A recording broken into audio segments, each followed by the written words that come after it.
हमारी पेशानी किसी के सामने नहीं झुकती सिवाय रब्बुल आलमीन के। ये मजबूती के साथ रख लो, मजबूती के साथ। अब ऐ सुन्नियों, मैं ये बातें इसलिए अर्ज कर रहा हूं कि तुम्हें खैर उम्मत होने पर फख्र होना चाहिए। चाहे जितने भी बड़े मर्तबे वाला आए, मनसब वाला आए, तुम हो सकता है उसको अखलाकन इज्जत दे दो, ताजीम कर लो, लेकिन अपनी पेशानी सजदे के लिए हरगिज नहीं झुकाओगे। चाहे जितने चमत्कारी भी देख लो, जितने दज्जाल भी देख लो, सर किसी के सामने सर झुकाओगे? हाँ, ये नहीं कहना कि इतना चमत्कार देखा बाबा तुम्हारे चरणों में सर दे दिया, नहीं। अकीदा तुम्हारा ये है, मेरे सामने तुम किसी मुर्दे को जिंदा भी करके दिखाओगे तब भी सजदा मैं रब्बुल आलमीन को करूंगा। सजदा किसको करूंगा? अल्लाह रब्बुल इज्जत को किया जाएगा। अरे जादूगर तो बड़े बड़े आते रहे हैं। हाँ, रस्सी डाल करके मूसा अलैहिस्सलाम के सामने लोगों ने सांप बनाए थे कि नहीं बनाए थे? कुरान में इसका जिक्र है। फिरौन के बड़े बड़े जादूगर आए थे और उन्होंने हजरत मूसा अलैहिस्सलाम का मुकाबला करना चाहा और छोटी छोटी रस्सियां लेकर के आए थे, मैदान में रस्सियां डाल दी, सब सांप बन करके दौड़ने लगे। अल्लाह ताला ने मूसा अलैहिस्सलाम से कहा तुम भी अपनी लकड़ी डाल दो, अपना असा जमीन पर डालो। मूसा अलैहिस्सलाम ने अपना असा जमीन पर डाला, वो इतना बड़ा अस्धा बन गया कि सारे जादूगरों के सांपों को एक ही बार में निगल गया, खत्म हो गया। ये बात याद रखो, फिरौन की ताकत अगर उरूज पर आती है तो रब तबारक व तआला मूसा अलैहिस्सलाम का नायब भी भेजता है। किसी इस तरह की चमत्कारियों पर दिल दे बैठना ये मुसलमान की शान नहीं है, मुसलमान की शान नहीं है। मेरे अजीजों, ये तमाम बातें तुम्हारे अकीदे से रिलेटेड है। मैं आपको ये कह रहा हूँ, अल्लाह ने तुम्हारे पेशानी को महफूज रखा, तुम्हारी जुबान को भी महफूज रखा, तुम्हें हलाल खिलाया और हलाल खाने का हुक्म दिया, हलाल खाने का हुक्म दिया है। हराम चीजें तुम्हें ज़ेब नहीं देती। न तुम मुर्दा खाओगे, न तुम खून पियोगे, न तुम शराब पियोगे, न तुम पेशाब पियोगे, न तुम गोबर खाओगे। नहीं, अल्लाह ने पाकीज़ा चीजें दी हैं, वो पाकीज़ा चीजें ही खाकर दुनिया से जाएंगे। ये बात सही है। ईमान वालों, अल्लाह रब्बुल इज्जत की इन अताओं पर शुक्र बजा लाओ। और अब की बार एक बात मुझे ये भी कहनी है, चलो तुम जाते नहीं कुछ हराम खाने के लिए, लेकिन कुछ लोग जबरदस्ती खिलाने पिलाने भी आ जाते हैं। एक साहब आए, उन्होंने कहा पेट में बहुत दिनों से दर्द था, तकलीफ थी, बीमारी चल रही थी, कई जगह इलाज करवाया और एक साहब जो इलाज करते थे जड़ी बूटियों का, उनके पास गए तो उन्होंने कहा गाय का पेशाब पीना पड़ेगा। क्या करें? मैंने कहा पेट फट जाए तब भी पेशाब नहीं, दूध पिएंगे। इसलिए कि आज तुम्हें आए हुए इन नई बातों पर यकीन हो जाता है कि ये पी लेंगे तो पेट सही हो जाएगा। मैं तुझे बताता हूँ, जिस बाबा ने तुझे पेशाब पीने के लिए कहा है उसे पेशाब मुबारक हो। मेरे मुस्तफ़ा ने हमें शहद खाने के लिए कहा है और कुरान कहता है फीही शिफाउल लिन्नास, उसमें इंसानों की शिफा है। मियाँ, शहद वो चीज है जिसको पूरी दुनिया इज्जत से देखती है और इतनी मिठास कि मीठे में उसकी मिसाल दी जाती है। सिर्फ मीठा ही नहीं, उसमें दवा भी है। सिर्फ ये हमारी बातें नहीं, साइंस भी उसके दवा होने पर मुहर लगाता है कि शहद के अंदर कितनी ज्यादा नफा बख्श चीजें मौजूद हैं, लोगों के फायदे हैं। और आप इन तमाम चीजों को याद रखें, कहीं से भी कोई इलाज आए लेकिन हराम तरीके का होगा तो उसमें शिफा नहीं होगी। हमें नहीं जाना है। कभी कभार अकीदा इतना कमजोर हो जाता है लोगों का, बच्चा रोने लग गया, किसी ने मशवरा दे दिया जाओ फलां पत्थर के ऊपर थोड़ा तेल चढ़ा के आ जाओ, जाओ किसी दरख्त के पास एक धागा बांध करके आ जाओ। ये सब चीजें अगर तुम करने लग गए तो तुम्हारा ईमान कैसे मजबूत रहेगा? तुम्हारा ईमान कैसे मजबूत? क्या तुम पत्थरों के अकीदे वाले हो? क्या तुम दरख्तों के अकीदे वाले हो? अरे वो चीजें ऐसी हैं जो अल्लाह ने तुम्हारे नफे के लिए बनाया है, तुम्हारे लिए मुसख्खर किया है। चांद और सूरज को भी हम पूजा नहीं करते, क्योंकि अल्लाह ताला ने उनको सिर्फ हमारी रोशनी के लिए बनाया, उनको हमारे नफा के कामों के लिए बनाया है, इबादत के लिए नहीं बनी ये चीजें। हम खाने काबा की तरफ देखकर नमाज भी पढ़ते हैं तो कोई ये ना समझे कि हम खाने काबा की इबादत करते हैं, हरगिज़ नहीं। खाने काबा की कोई इबादत नहीं करता, बल्कि वो एक सेंट्रलाइज करने के लिए, सबके चेहरे एक तरफ करने के लिए मरकज बनाया गया, सिर्फ चेहरा काबे की तरफ, लेकिन इबादत अल्लाह की होती। इबादत किसकी? अल्लाह की। मैं आज अकीदे पर बात कर रहा हूं आपके, आज अकीदे पर बात इसलिए कर रहा हूं कि हालात ऐसे आ गए कि लोग ये सोचने लग गए कि थोड़ा सा बहुत इधर उधर कर लें तो क्या हो जाता है। नहीं, बहुत होता है। या तो फिर तुम्हारे पास दो ही ऑप्शन है, ईमान का दामन पकड़े रहना है, हुजूर के कदमों में रहना है, तो फिर इन तमाम बातिल अकीदों से तौबा करना होगा। कभी कुफ्र की तरफ मुंह उठाकर नहीं देखना, कभी शिर्क की तरफ चेहरा ना करना। अगर आखिरत में जन्नत चाहिए, आखिरत में रसूलुल्लाह की रफाकत चाहिए, आखिरत में रब ताला की बख्शिश चाहिए, तो फिर दुनिया में तुम्हें कुफ्र और शिर्क की तरफ नहीं देखना है। अल्लाह के साथ किसी को शरीक नहीं ठहराना, किसी और के सामने अपने सर सजदे के लिए नहीं झुकाना, हलाल चीज़ों को अपना रिस्क बनाना, हराम चीज़ों से अपने आप को बचाए रखना। आज के लिए तुम्हारे लिए बड़े चैलेंजेस हैं। ऐ सुन्नियों, अपने बच्चों की ये तरबियत करते जाओ कि हालात जैसे भी सख्त हो जाएं, तुम अपनी रिवायात पर कायम रहो। अल्लाह की मदद आकर रहेगी इंशाअल्लाह, अल्लाह की मदद आएगी। हो सकता है कभी भूखा रहना पड़े, हो सकता है कभी हमें परेशान हाल होना पड़े, लेकिन रात के बाद उजाला तो आता है। रात हमेशा नहीं रहती, सूरज निकलता है। हमारी जिंदगी में अगर कठिनाई आई हैं, मुसीबतें आई हैं, तो इन मुसीबतों के अंधेरे को छटना है और एक दिन उजाला आएगा। एक दिन इस उम्मते मुस्तफ़ा पर आबो ताब के साथ चांद चमकेगा और फिर तुम्हारी खोई हुई इज्जत व वक़ार तुम्हें वापस अता की जाएगी। शर्त सिर्फ इतनी है, अल्लाह कुरान में फरमाता है, कुल इन कुंतुम तुहिब्बूनल्लाह फत्तबिऊनी। ऐ महबूब, आप इनसे कह दे, अगर तुम अल्लाह से मोहब्बत करते हो तो मेरे पीछे चलो।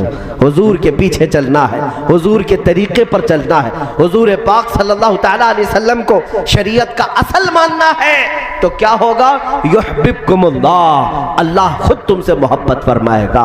इमाम मुजद्दिद अल-फसानी रहमतुल्लाह तआला अलैह, अभी आपका उर्स मुबारका है, आज ही है, तकरीबन आज ही है।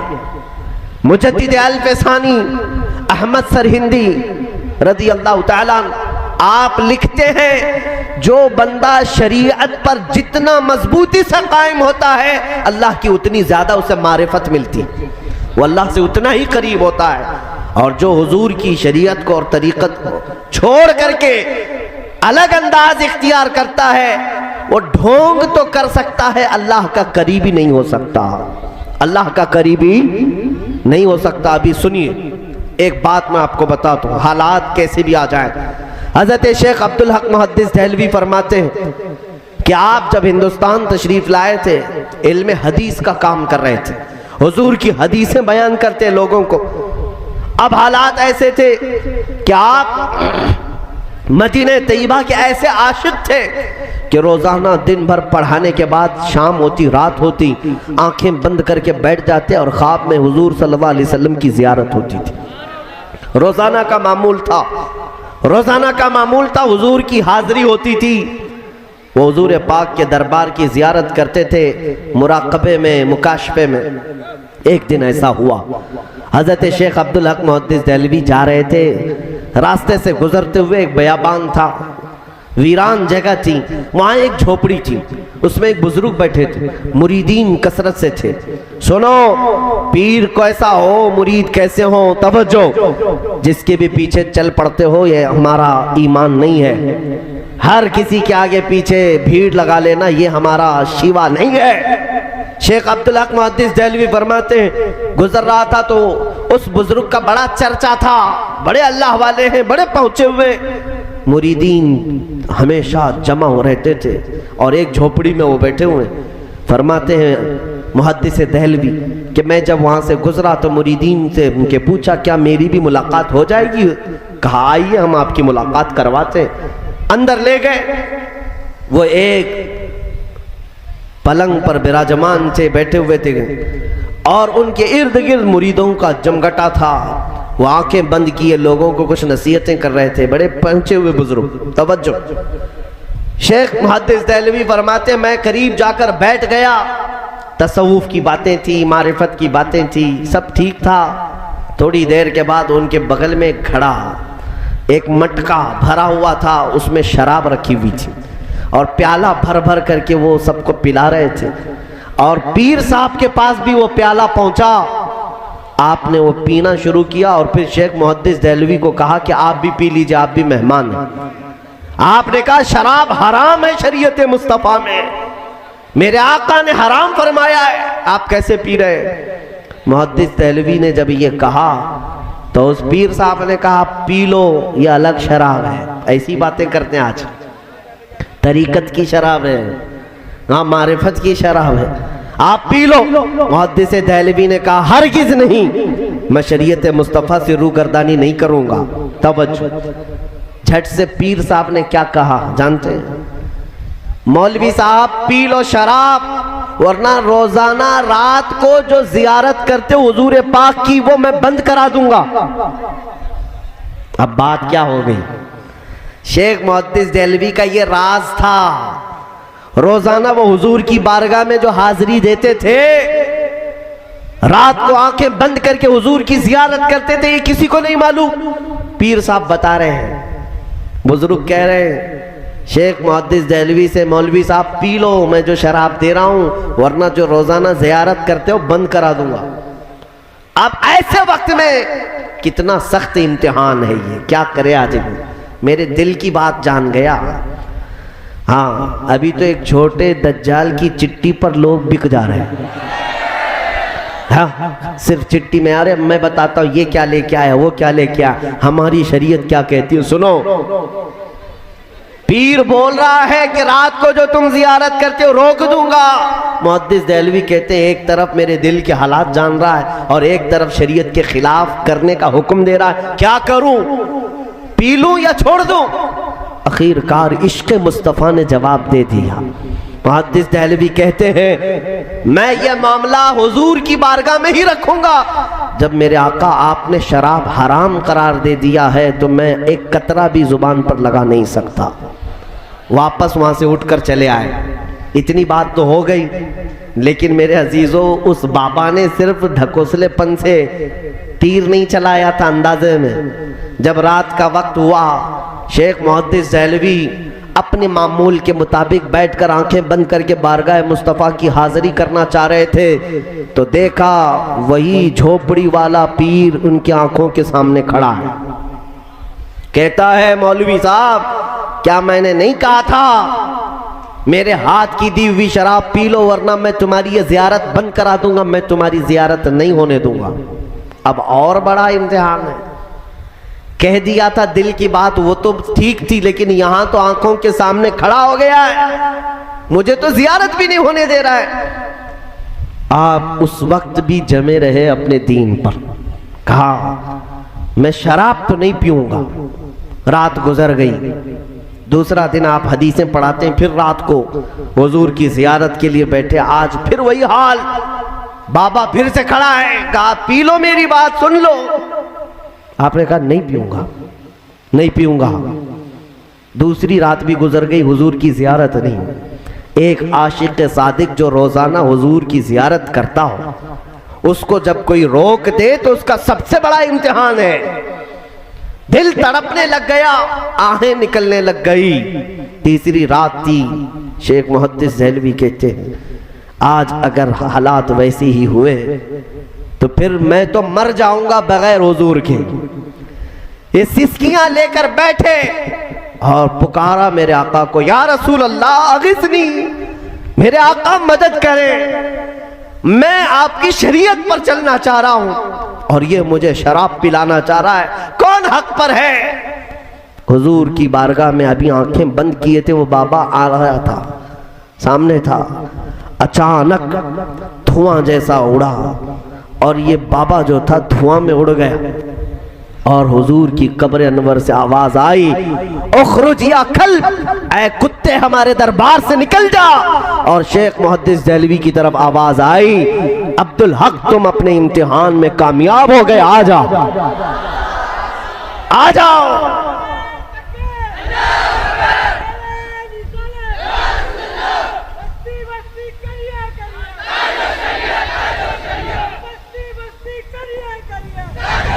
ये है मेरे दीन और ईमान का इम्तिहान।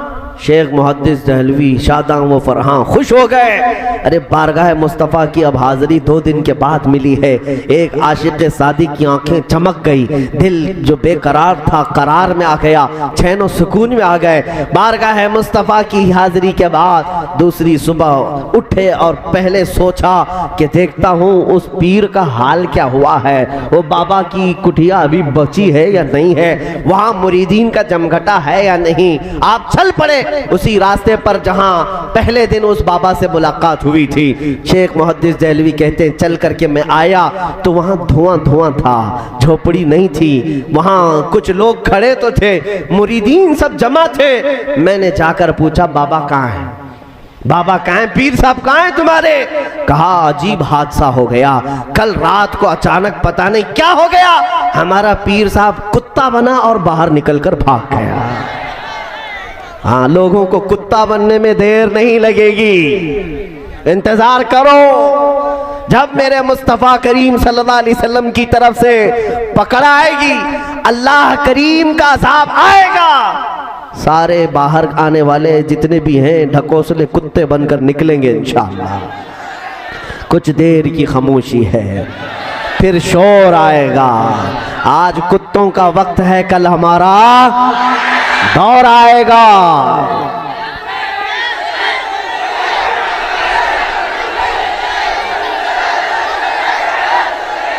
लब्बैक या रसूल अल्लाह।